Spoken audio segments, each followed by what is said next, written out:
Hey guys, I'm Angela and welcome back to Hobby Night. This weekend, the Death Guard Codex finally became available for pre-order, and I went ahead and ordered mine through my friendly local game store. I hope that you guys have too. Now, I'm very excited about this, and to help me celebrate, I of course wanted to paint a Death Guard mini. But I didn't want to just paint any Death Guard mini. No. You see, I wanted to paint somebody who could help me count down the days until I have that brand new codex in my grimy little hands. And for that, we're going to be painting up a Tallyman today. So without further ado, let's jump straight into it. To start, I primed the miniature using Wraithbone. I did this because I knew going into this guy, into the painting process, that I was going to be using a lot of brown tones, a lot of leathers. So I wanted to make sure that I had a warm undercoat, hence the Wraithbone. Now that our undercoat is done and it looks good, we're going to go ahead and start with Militarum Green, which is my armor color of choice for my Death Guard. It just works really well. And I wanted to make sure to do this first because one, it's really easy to just be able to clean this color up and be able to do, when I want to go do the trim later. So it's good to get it done early. There's some deep recessed areas where it'll be harder to get to if I weren't to do it now. And I also wanted to sort of plan out a little bit of where all my other colors were going to go based off of what I chose to paint green. So I specifically chose to paint the crescent on his speaker that he's got on his backpack in green, because originally I was going to do it in orange, but I thought it would be a little too overwhelming. He'd be a little bit too warm colored and with not enough cool tones in there, which is hence why I did it with green. Next, I take out Black Templar and apply this to his plasma pistol. It's actually the only point where I'm going to be using Black Templar, which is a little unusual. Normally, there's a lot more weapons on the characters, so I get to play around with my Skink Blue Black Templar mix for the weapons, but he just has the little plasma pistol there, so we'll do that real quick and be done with it. With our darker colors now done, I'm going to go ahead and do the first of a few cleanup stages, although this is the only one I'll actually be showing on camera.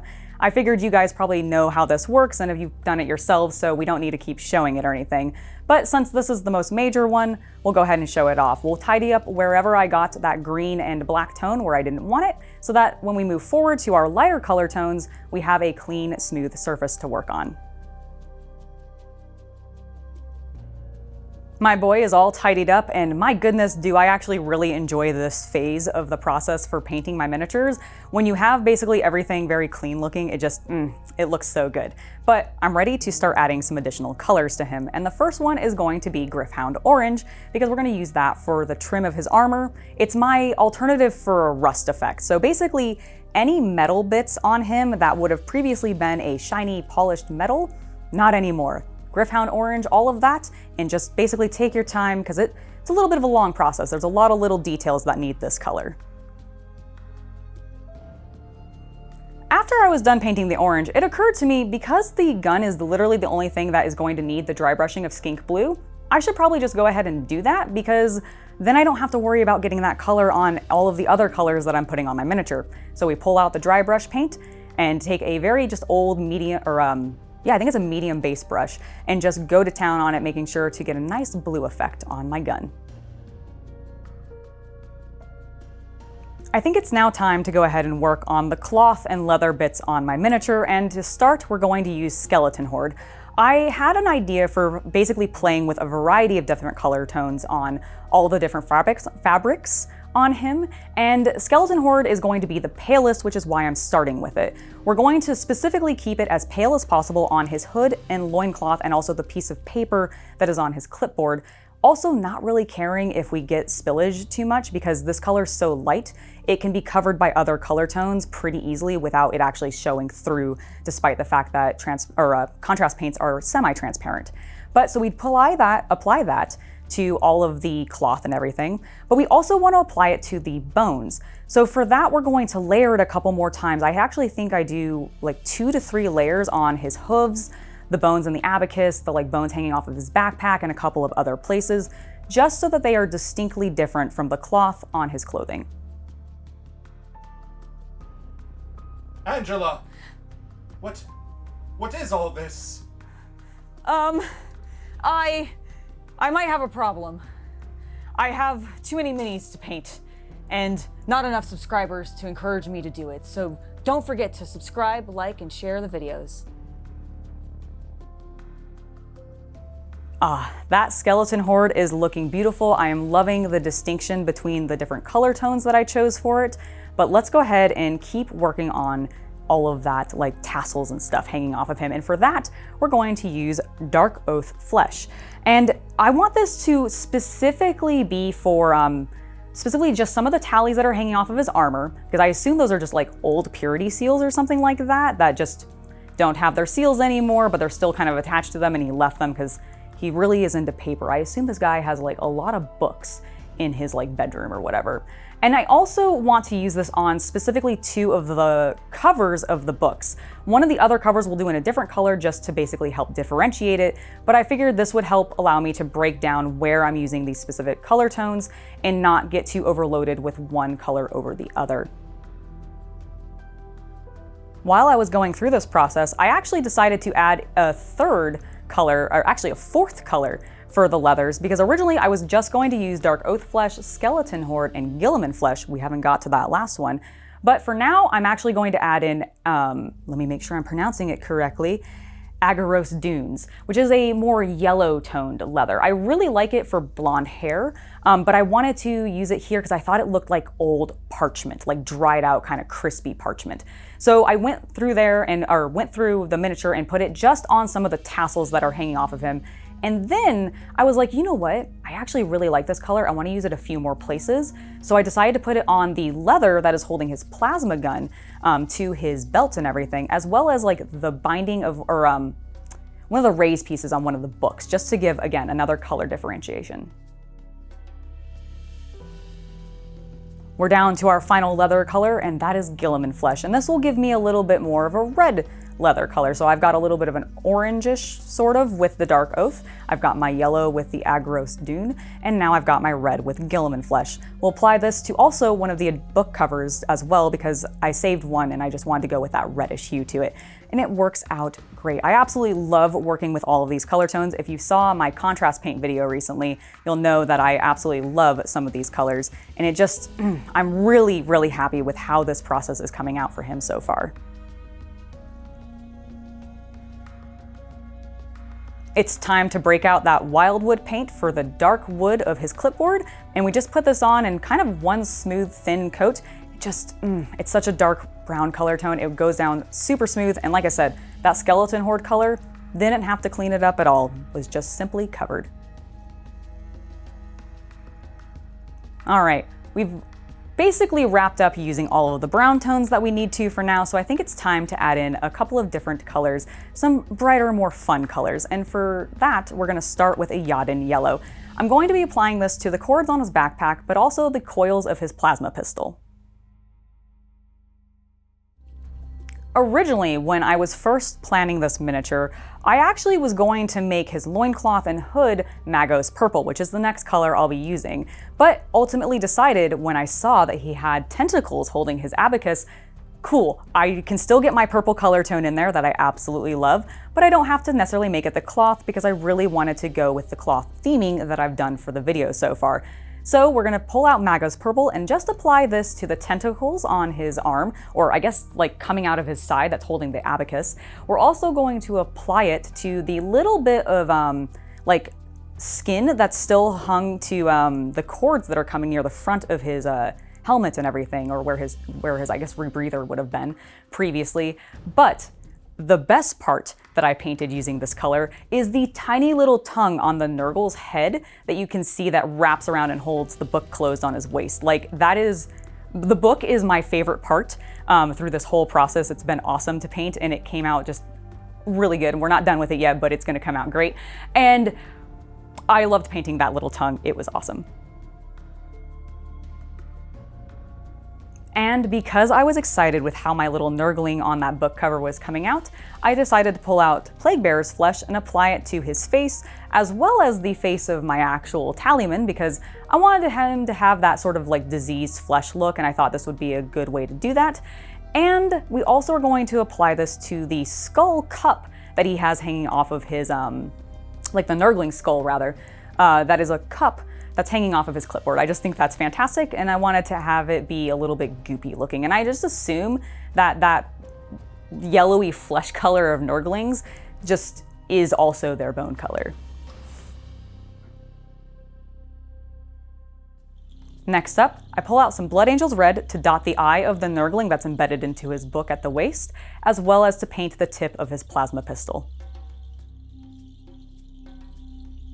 All of the base coats are done, and I am very happy with how he's looking, but I do want to apply